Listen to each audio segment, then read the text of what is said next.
24 people died when Superstorm Sandy ripped across Staten Island 11 years ago. I can't believe it's been 11 years. It's been a long road to recovery for many of the impacted neighborhoods there.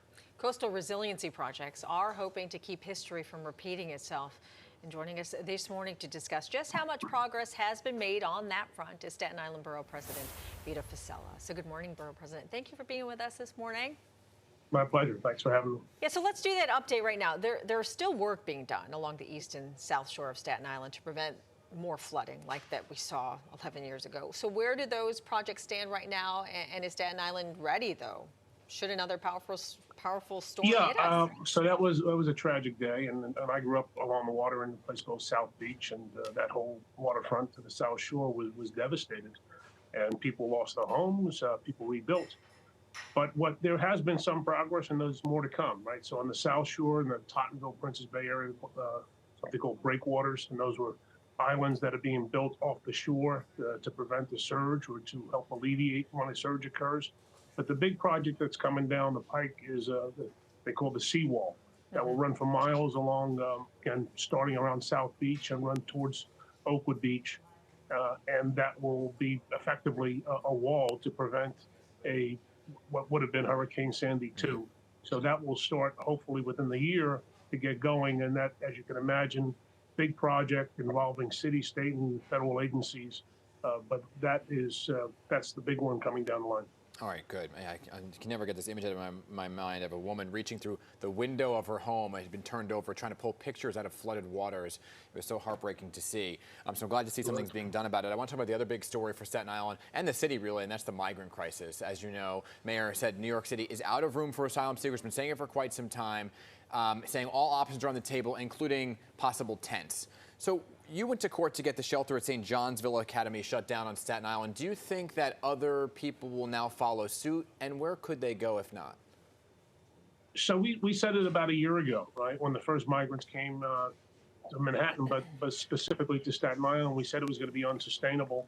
If you encourage people to come and put them up for free, now it's about I think it's $300, almost $400 a night to accommodate somebody coming to New York, a migrant or asylum seeker. And we said it was going to be unsustainable. Now everybody's beating that drum. And what we did in St. John Villa, we said that was the worst location for a shelter in the middle of a residential neighborhood, adjacent to a few schools. And we sued and we won. And there was a landmark, in my opinion, landmark decision that others should use and emulate and follow, because this is now every day the drumbeat. It's unsustainable. We're cutting back on city services. We may have to, who knows if they have to raise taxes, combination. So let's just call a big timeout and say that the city can't afford this anymore, and come to a policy where the federal government actually recognizes with open border, these types of things are going to happen. So I credit the people of Staten Island and that Arikar section, but across Staten Island, other elected officials who stood united and said, we're not going to take it, we're going to fight it every which way. And in this case, we did prevail.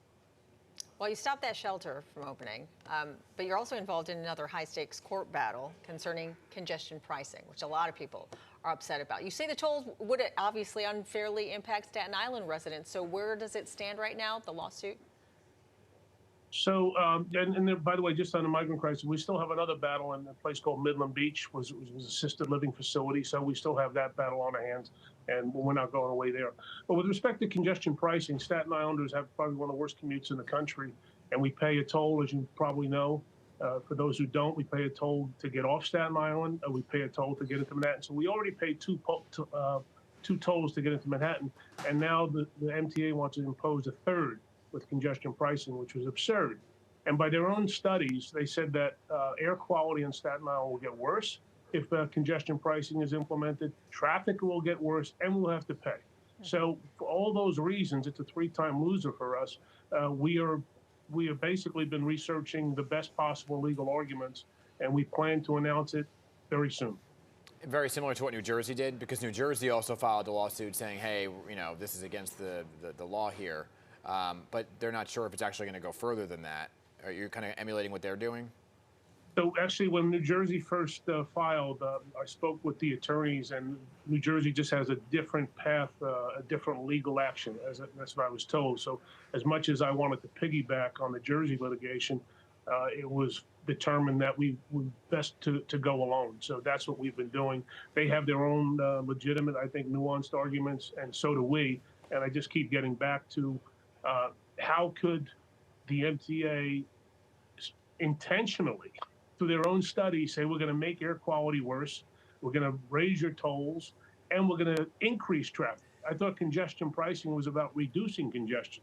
And here they are going to add congestion to the people of Staten Island. The argument of the air quality, didn't they debunk that, saying the federal government approved it? No, their own study, and we can get that to you if you like. They're, especially in what they call the North Shore of Staten Island, air quality will get worse this year, and they were required to study for the next 20 until the year 2045, and will get progressively worse over the next 20 years. And there were 6, if you will, toxins that they were required to study, and in each case, the level of toxins go up for the next almost 25 years. Yeah. Well, before we let you go, I want to ask you a quick question. You've always supported a move to have Staten Island secede from this city. Still feel that way? And what do you think it would look like if that would actually happen? Some people say it's a long shot. Well, that's a timely question, because probably in the next few days we'll have an announcement on that. And we have every elected official on Staten Island, Democrat and Republican, at all levels of government, who have agreed to support a study to determine the economic viability of an independent Staten Island. That doesn't mean that everybody supports secession. There are those who are opposed to it right now, and there are those who support it wholeheartedly. And what I've said and committed to was we would fund a study to determine and give the people of Staten Island the best possible answers to the questions that they have. Is it, how much would it cost? What would it look like? Would their pensions be okay? What will happen to taxes? So on all those different questions, we hope to give them the best answers possible. And when we get the conclusions of that study, then we can bring it to the people and determine the next steps. Is that your announcement? You're starting the study? We have agreed to fund the study, and in the coming days we will announce the scope and the next steps. Put that way. Okay, thank you so much. Keep us posted on that. Okay, a lot of people are interested. Staten Island Borough President Vito Pacello, good to have you here. Thank you so much. Have a great day. You too.